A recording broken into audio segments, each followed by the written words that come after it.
Top boxing news. Okay, we'll start with this. Earlier this month, on the 4th, former 3-division champion of Argentina, one of the most decorated fighters the country's produced, Daniela Bermudez, finally returned to action after a lengthy stint of inactivity, close to 2 years. She was gone a while. After having been stopped by Amanda Serrano in the featherweight division, what was Daniela Bermudez's bid to become a 4-division champion, Daniela's held titles at super flyweight, bantamweight, and super bantamweight. sporting a professional record of 30 wins with 4 losses, 3 draws, 10 knockouts, having only ever been knocked out once, just once, in 37 professional contests. The hands of one of the biggest punchers that the sport has ever seen. There's no shame in Daniela Bermudez being stopped by Amanda Serrano. But after having suffered that knockout loss in the featherweight division, what was her bid to become a 4-division champion opposite the ring, the very decorated, hard-punching Amanda Serrano, after suffering that loss, Daniela took the rest of the year off, the other 9 months, and took some time off, took some time away from the sport. Gave birth to a first child. Congratulations to her. Earlier this month, after approximately 2 years, or close to 2 years of inactivity, she returned to action opposite the ring veteran journeywoman Lilian Silva and won a unanimous decision in what was an 8-rounder. An 8-rounder within the women's super featherweight division. Within the super featherweight limit, super featherweight, that's 130 pounds. Daniela Bermudez, she doesn't normally campaign that high. You have to figure that if she came back at super featherweight, it's because of the amount of time she'd spent away from the sport. Would have been too hard to boil down to 122 or perhaps 126. Yeah, I don't think Daniela coming back at super featherweight heralds a super featherweight campaign. I think once she gets a little bit more active and is all the way back in the swing of things, she'll likely move down to featherweight or even as low as super bantamweight. 126, 122, those are better weights for Daniela Bermudez. She really ain't got a super featherweight's frame, even if she came back a little heavier than usual. That's due to the time off. The time away. Here today, there's a proliferation of good fighters, very good fighters, anywhere in between 118, 122, as high as 126. There's a concentration of talent there, and that creates opportunities for a familiar face and a former champion like a Daniela Bermudez, because at some point, those unbeaten up-and-comers, those fighters, they're going to need someone to fight. Someone experienced. More experienced than they are. And while Daniela Bermudez may have been stopped by an Amanda Serrano, that doesn't mean everybody's going to be able to do to Daniela what Amanda did to Daniela. So it's a very interesting time at her around these weights. Now that Daniela has shaken off the cobwebs, it is. Daniela Bermudez, a characteristically aggressive fighter, a mid-range to inside puncher, pressure and pressure fighting, that's her calling card. She's no finesse fighter. Far from it. She is that tough as nails, according to Hoyle, Argentinian slugger. Tough as old boots. What she is. I don't think she's going to stay at super featherweight. I think she's going to move down to either featherweight or super bantamweight, depending on what the opportunities are and where they lie. Well, titles, things like that, things of that nature. A proliferation of talented, unbeaten up-and-comers in the women's featherweight division, like Karis Artingstall, who's going to be in action very soon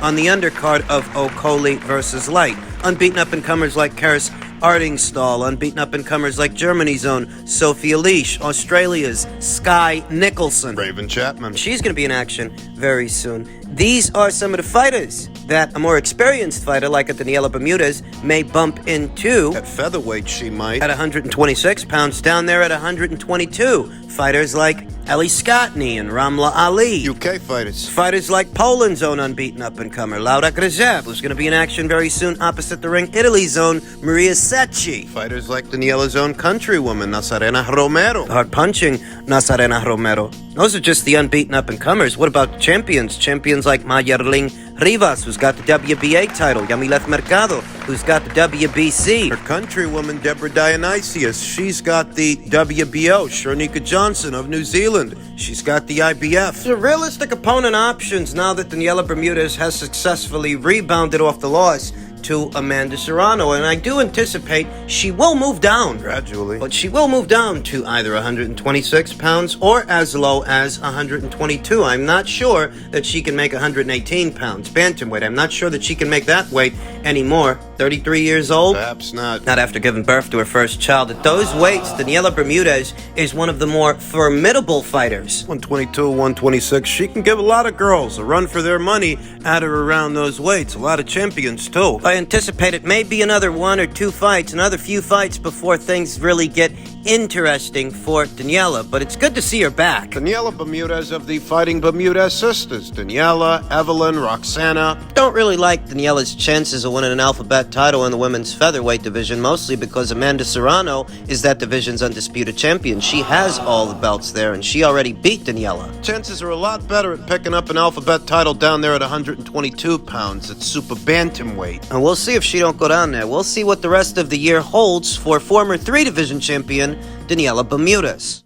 Men's super lightweight news, Josh Taylor and Teofimo Lopez have agreed to a June 10th clash in New York City. We talked about the fight potentially happening in Teofimo Lopez's neck of the woods as opposed to Josh, whether or not Josh would even be allowed to enter into the country. Whether or not Josh's name was on that banned list of 600 individuals banned from entering into the United States in connection with Daniel Kinahan. It appears due to this latest development, we have our answer. We're set on the fight. Teo is set on Josh Taylor like he was set on Vasyl Lomachenko, said Lopez's manager, David McWater. We don't know yet, but I suspect it's the big room. We almost sold out the big room in December for Sandor Martin. Taylor was set to meet Jack Catterall in a rematch on March 4th, but the bout was postponed after Taylor tore a plantar fascia last month. The 32-year-old champion said he would be able to resume training in approximately 6 to 8 weeks. So many intangibles in association with this fight. By the time they do fight, if they do fight, it will have been well over a year's time since Josh saw action. He's going to have ring rust to shake off, and tack on that Josh Taylor has always been a very big,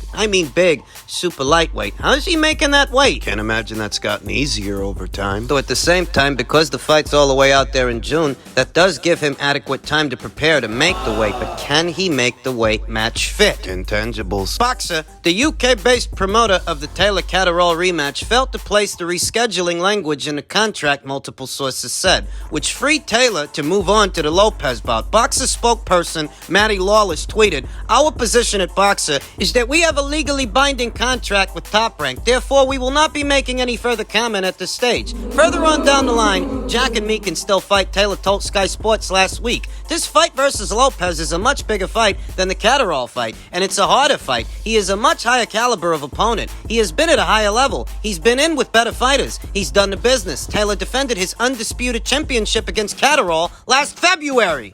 We talked about Josh Taylor's side of the story and how he lays the blame at the feet of Ben Shalom, who, according to Josh, kept changing a date for the rematch with Jack. Said it was too close to the Eubank versus Smith fight. So Ben kept pushing it back. One thing led to another, and Josh Taylor suffered an injury to his plantar fascia. Jack didn't want to wait around for Josh to heal up, so now he's taking a fight on the undercard of Okoli versus Light. Josh has booked himself a fight with Teofimo Lopez here stateside. Once he heals up. Josh Taylor, 32, is a star in Scotland, and the matchup with Lopez was originally being explored for the UK. Instead, Taylor will travel for his 5th fight in the United States. His most recent stateside was his career best victory, a unanimous decision win over Jose Ramirez in May 2021 to capture the undisputed championship. Taylor vacated 3 of his 4 belts to avoid mandatory challengers that would have prevented the rematch with Catterall. I think the Taylor side has become less enthusiastic about the rematch with Catterall, said David McWater, Teofimo Lopez's manager. "For us, we were concerned about fighting over there in the UK. If we fight over there, you'll watch it at 3 or 4 in the afternoon. It was really important Teofimo not do that. We want the eyeballs. Top Rank really listened to me this time. I think it's a better fight over here." Well, of course you want it over here. You want your fighter to have home field advantage. And given Teofimo Lopez Sr.'s priors, Teofimo's father, I wasn't sure if he could get into the United Kingdom. I wondered about that. Would they let Teofimo Lopez Sr. into the United Kingdom, given his prior criminal history, his criminal record? Or would it be easier to have Josh Taylor come here to America? Looks like we have our answer. I'd tear him up from the body to the head. He's not going to know which one I'm going to hurt him with. Lopez, who fights out of Las Vegas, told Sky Sports in December, "A lot of people would like to see me take on Josh Taylor, and I've been calling him out. I actually will put him down better than Catterall did. He won't come back up. That's all I can tell you. The 25-year-old Lopez is rated number 10 at junior welterweight by ESPN. Taylor is ESPN's number 2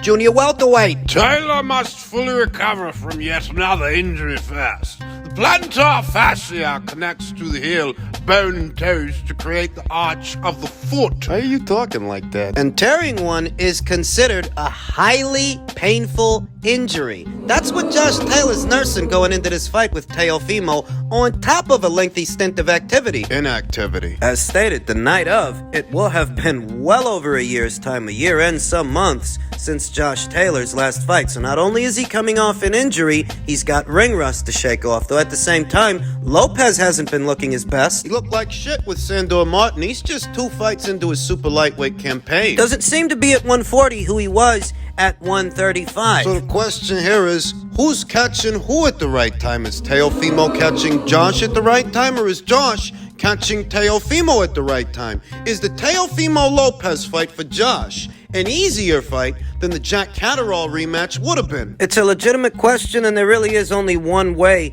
to get the answer. It's for these two boys to fight. Teofimo and Josh. Josh Taylor, who's lost a lot of ground on the Ring IQ pound-for-pound list. Because he hasn't been very active in the last 12 months. A win over Teofimo Lopez may inch him along, help him regain some ground for successfully defending the only title he has left. The WBO title. He vacated all the others. Currently ranked at number 10, in the most danger of being bumped off. And while he is, in fact, a more accomplished fighter than, say, Stephen Fulton, with more championship scalps overall, Stephen Fulton was integrated into the Ring IQ pound-for-pound list upon news breaking of Kazuto Ioka, 4-division champion of Japan, Kazuto Ioka, vacating his WBO title. his WBO super flyweight title. And the rules that govern the list dictate no fighter, absent of a world title, is allowed to maintain a rank, as the list is only for winners and only for champions, reigning champions, emphasis on champions. You need a belt to be considered. You need a belt just to be considered, much less ranked, and Kazuto gave his up, so he's out. Unified super bantamweight champion Stephen Fulton is in. Ranked behind him is Josh Taylor, the former undisputed champion, who, in order to regain some ground on this thing, he's got to beat Teofimo. Rack up a successful title defense. When it comes to Teofimo, he used to be ranked on this list too, but he lost that fight to Jack Catterall, and per the rules that govern the list, no fighter coming right off a loss is allowed to maintain a rank. No fighter absent of a world title either. Both of those apply to Teofimo. He's campaigning as a super lightweight now in what is his bid to become a 2-division champion. I want to say this would be a bigger win for Teofimo Lopez than it would be for Josh Taylor. In many ways it would, because Josh is the man to beat at 140 pounds, whereas Teofimo, he hasn't proven very much at 140 pounds, so beating him there doesn't mean as much as if Lopez can beat Taylor. And if he does, he'll be back on the list per the rules that govern it. In defeating a pound-for-pound fighter, you can become one yourself. You'll bump them off and take their spot. Then achieve a rank based on your record versus everyone else's. Ranked in accordance with everyone else's record versus yours. Things are going to get very interesting in June. There's going to be a lot of movement on the list starting in April. April through May, going into June. It's going to get interesting.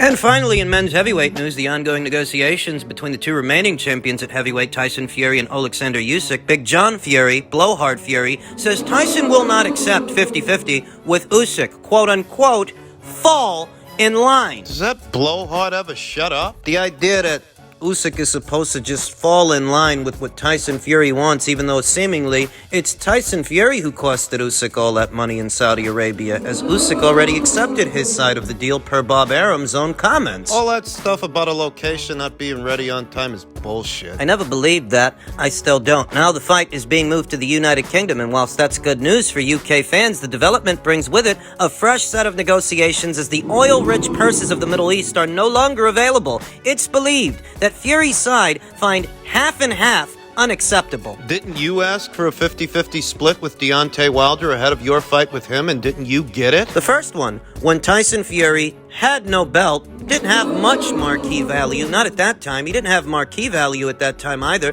but that didn't stop him from asking for half the pot. Usyk's got more belts now than you did then. And let's not pretend that the Brits are unfamiliar with this fighter. Let's not pretend this is Tom Schwarz or Otto Wallin. Alexander Usyk has participated in box office fights in the UK more than once. Fights that have done well. In spite of this, big blowhard John Fury says, treat Tyson as the great champion he is. Stop trying to be the A-side. Usyk is not Tyson's equal. Fall in line, you'll get the fight done. Do not respect Tyson, you will not get the fight. Tyson's the A-side. Usyk's not worthy of 50-50. He couldn't sell the O2 Arena out. So fall in line and you might get the fight. Usyk's not trying to be the A-side. How the fuck is asking for half the pot Usyk trying to be the A-side? Trying to be the A-side would indicate that Usyk wants more money than Fury. A bigger portion of the split than Fury. The lion's share of the pot. He's not asking for the lion's share of the pot. He's asking for half the pot, likely because you already costed him a lot of money, having the fight moved from Saudi over to the UK. So the least you can do